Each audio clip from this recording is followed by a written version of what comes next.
welcome to the headlines. I'm Louisa Lee. Thank you for joining us. In Myanmar, cities' constructions of houses and schools is officially underway after the groundbreaking ceremonies that took place this week. However, days of rain have hindered the long-awaited harvest, leaving farmers with the painful decision to abandon some of the dampened crops. Desperate rice growers have come up with different ways to save their harvest, such as digging a ditch to drain the flooded fields. Although the prospect of new houses and schools brings hope for local residents, they are faced with a more urgent problem.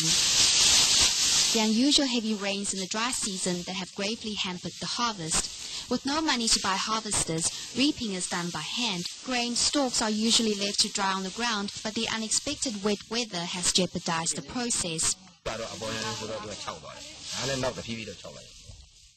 He says that these are damp because of the rain yesterday, and these were spread out on the ground to dry in the sun today. The top layer has dried up a bit. Neil owns 5 acres of rice fields.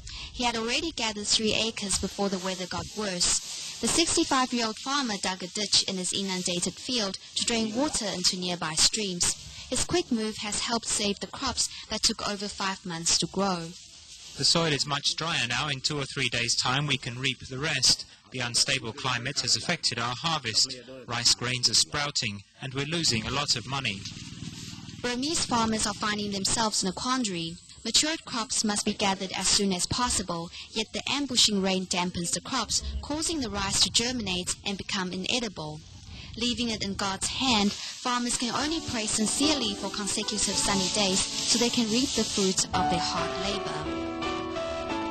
Tzu Chi volunteers from Malaysia, Thailand, Vietnam and Taiwan hold a closing ceremony to mark the end of the groundbreaking celebrations of Tzu Chi's schools and houses, an event graced by the Yangon city mayor.